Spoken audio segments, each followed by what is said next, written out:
I think that's the other important part. You got to be smart enough to navigate and take in from too stupid to stop. So that's kind of what I would say. Yeah. Yeah.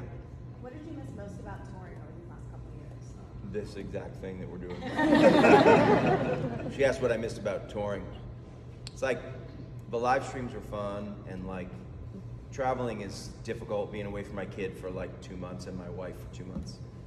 But like this experience of like getting to sort of bounce around with other people and then getting to do it here with them and with you all in a different way, it's like I need that really badly. Like, yeah. Did you get to go to the stadium tour? She asked if I went to the stadium tour, the Def Leppard Motley Crue.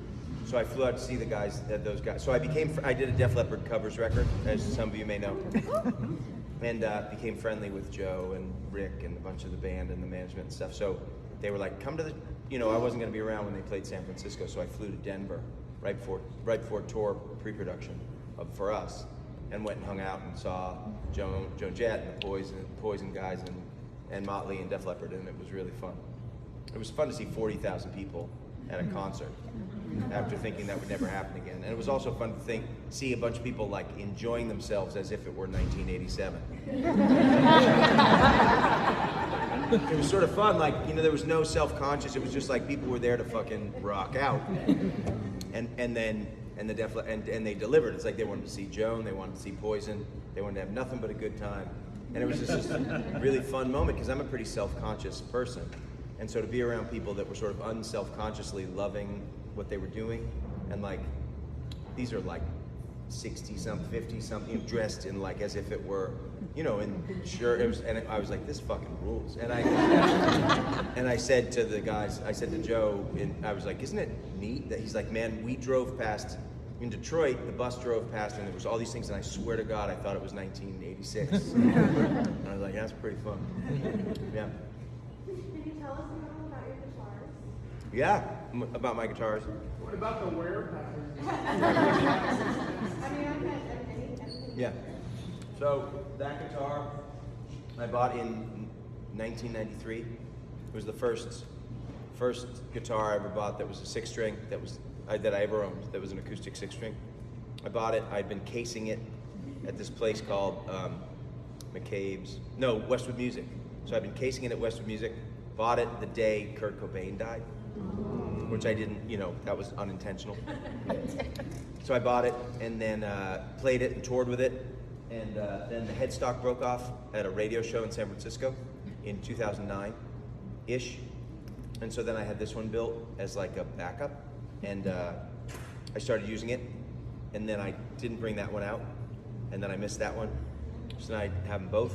And they're very different. That one sounds amazing in the studio. It's sort of a magical guitar. This one is nice, not as magical. For some, certain ones do certain things and they break in a certain way. But it's fun to have them, and I threw this one the other night in Nashville because it wouldn't stay in tune, and I think I was tired. And that was fun to see. Someone shot a video of it, so I posted it on TikTok just to see how pissed people would be. It's pretty fun to watch people get righteous about shit that has nothing to do with them.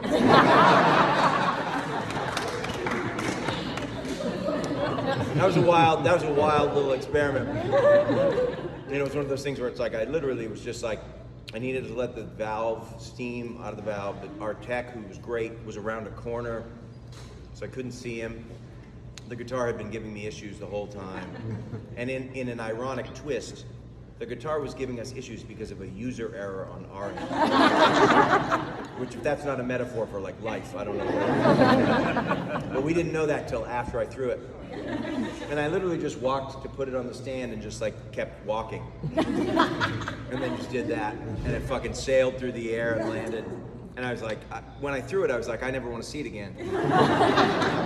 And then I quickly realized, like, the next day, I said to I'm like, is it okay? But I posted this video and the comments are amazing. As you can imagine, like, but you entitled piece of shit, it's like, dude, I fucking bought this with my own money. I had it made. I didn't hit someone in the head with it.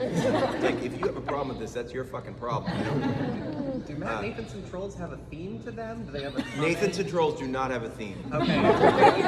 Although the Taylor Swift fans did. Oh. What? They came after me. That was fun. But yeah, no, the trolls that come after me now are like, you're washed up, nobody even knows who you are, blah, blah, blah. And these people are like, you know, oh, that's mature. You can't tune your own guitar. And it's like, dude, this guy's literally sitting in his house, looking at his phone. And then one guy was like, I can't afford a guitar like that. And you're throwing it. And I almost commented, like, maybe if you spent less time on the fucking computer and more time going to the job that would buy you the guitar that you're complaining about. It's like the guy's taking all his time to be mad at a stranger. It's like, dude, fuck. I think your time management's off. So anyway, but yeah, when the Taylor Swift thing, there was really angry young people. And that was the most darkest shit I've ever seen. Sorry, not for you, because and then how old are you? 13. 13. So this was like kind of your age, like my kid, your ages, Taylor Swift fans, and they get real mad. And they say things that I can't believe those little minds think. But apparently they do. Yeah, I'll do this and then I got your backs. Hold on, let's do that one.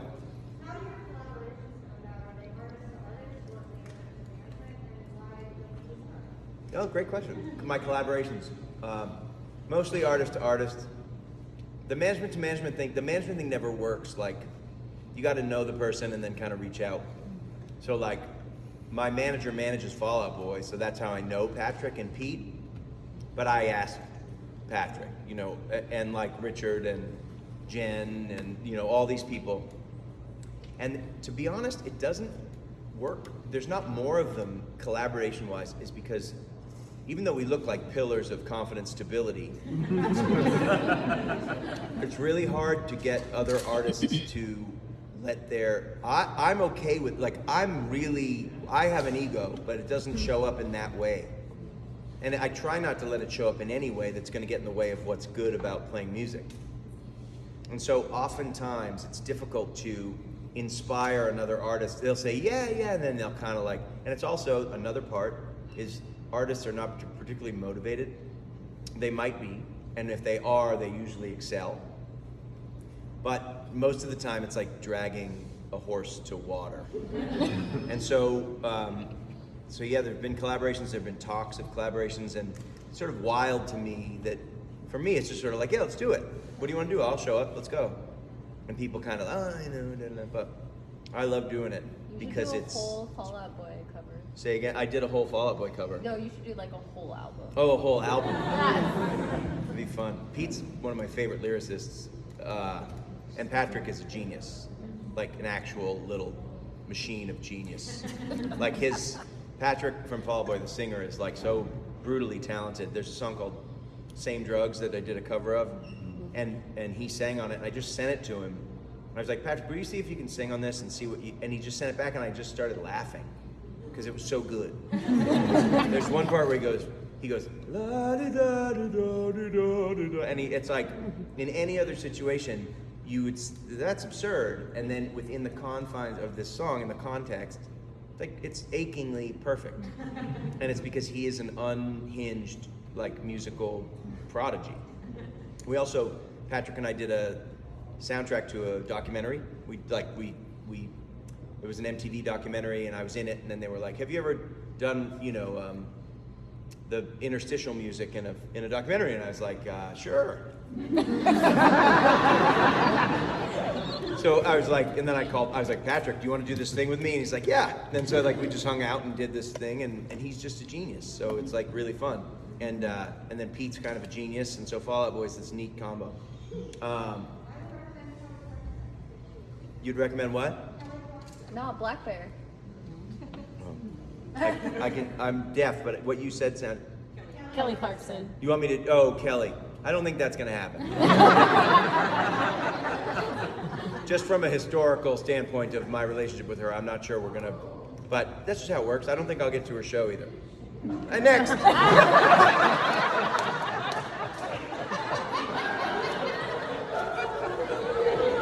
Nice. She's, well, no, I mean, life is dynamic. She's